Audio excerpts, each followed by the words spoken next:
नमस्कार दोस्तों, कैसे हैं आप सब। मैं उम्मीद करता हूँ आप सभी अच्छे होंगे और मैं आज फिर से आ गया हूँ एक और डरावनी कहानी के साथ। और अगर आपको डरावनी कहानियाँ सुनना पसंद है और अभी आपने हमारे चैनल को सब्सक्राइब नहीं किया है तो मेरी एक ही रिक्वेस्ट रहेगी कि आप मेरे चैनल को सब्सक्राइब कर लें और साथ ही साथ नोटिफिकेशन बेल को भी ऑन कर लें ताकि आपको हमारी न्यू वीडियोज़ की नोटिफिकेशन मिलती रहे। तो इसी के साथ बिना किसी देरी के वीडियो को शुरू करते हैं।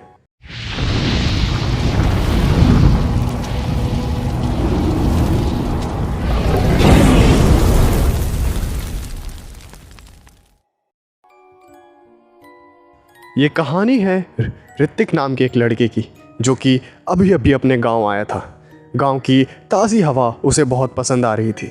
वो काफ़ी दिनों से अपने गांव में एंजॉय कर रहा था, लेकिन एक ऐसी रात जब उसके दादाजी उसे कुछ डरावनी कहानियाँ सुना रहे थे, उसमें से ही एक डरावनी कहानी थी जो कि थी एक भूतिया अस्पताल की। और वो अस्पताल उसी गांव से थोड़ा सा दूर था।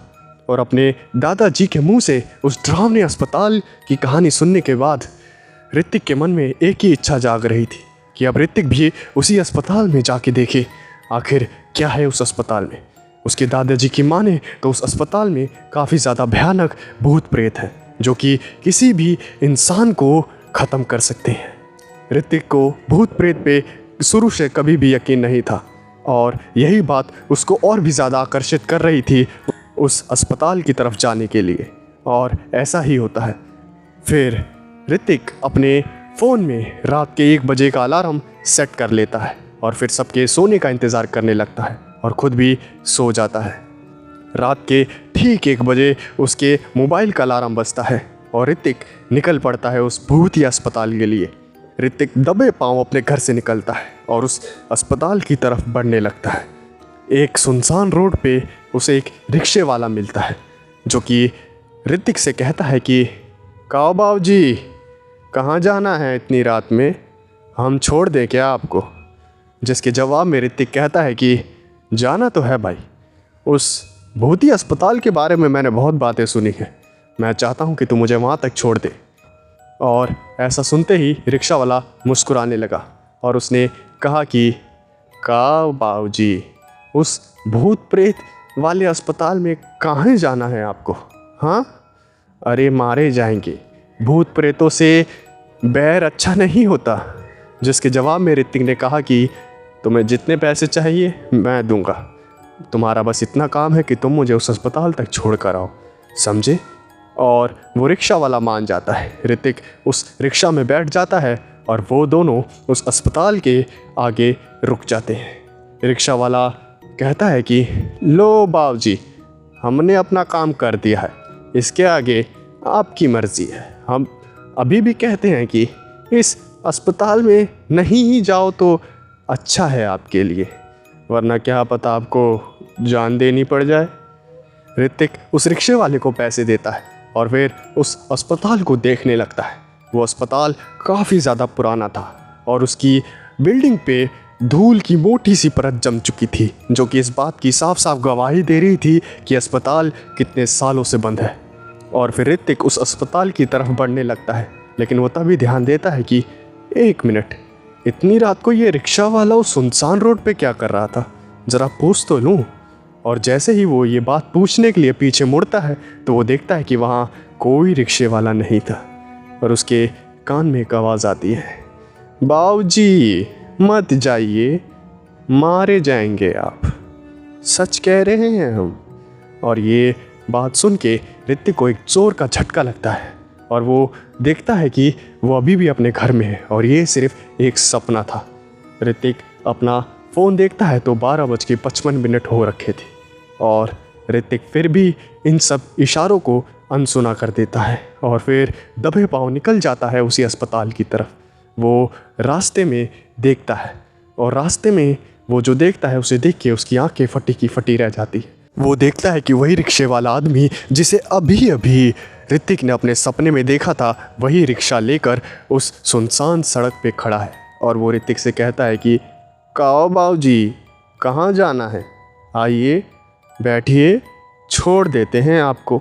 और ये देखकर ऋतिक बहुत घबरा जाता है, लेकिन वो इन सब बातों को इत्तेफाक मान के आगे बढ़ जाता है। वो इस रिक्शा में नहीं बैठता और जैसा जैसा उसके दादाजी ने बताया था वैसे वैसे चलने लगता है और आखिरकार वो उस भूतिया अस्पताल के आगे जाके खड़ा हो जाता है।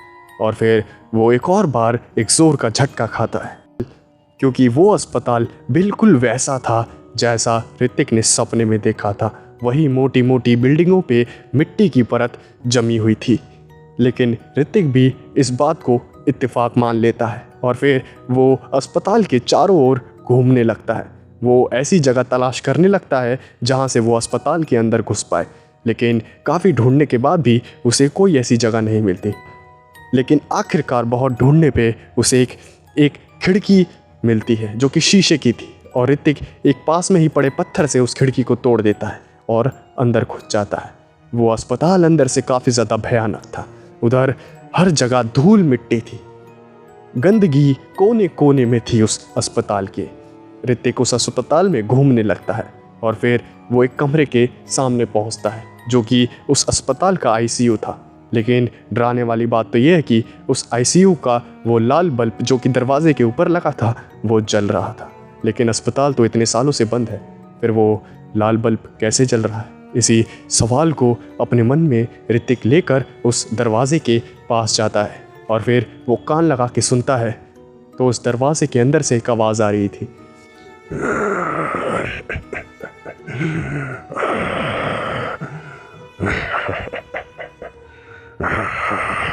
ऋतिक बहुत ही ज़्यादा घबरा जाता है और वो अपने कदम पीछे लेने लगता है। तभी वो देखता है कि आईसीयू का दरवाज़ा अपने आप खुलने लग रहा है और फिर दरवाज़ा अपने आप खुल जाता है। लेकिन दरवाज़ा तो किसी ने खोला ही नहीं था, तो दरवाज़ा अपने आप खुल कैसे गया?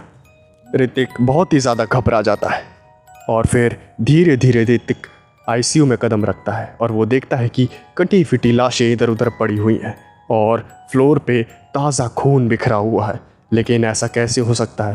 फ्लोर पर ताज़ा खून कैसे बिखरा हो सकता है? क्योंकि ये अस्पताल तो काफ़ी सालों से बंद है। ऐसी कई सारी चीज़ें वो अस्पताल में देखता है जो कि काफ़ी ज़्यादा हैरान करने वाली थी। तभी ऋतिक के कानों में एक आवाज़ आती है।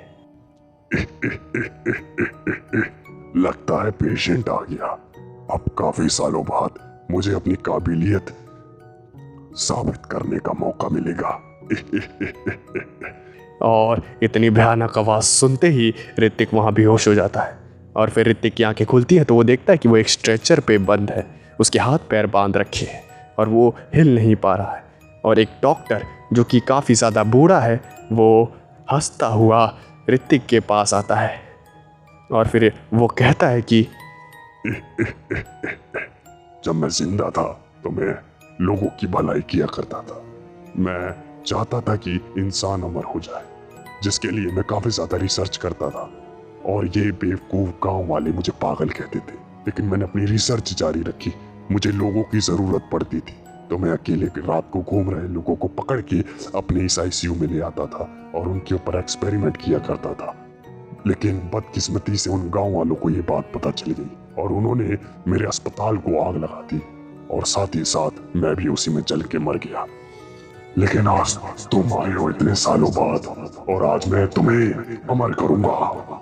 ऐसी बातें सुन के ऋतिक समझ जाता है कि ये जो भी है एक साइको है। लेकिन अब बहुत देर हो चुकी थी। ऋतिक वहाँ पे तड़पता चीखता रहता है और उसे अब अपनी गलती का पछतावा हो रहा था।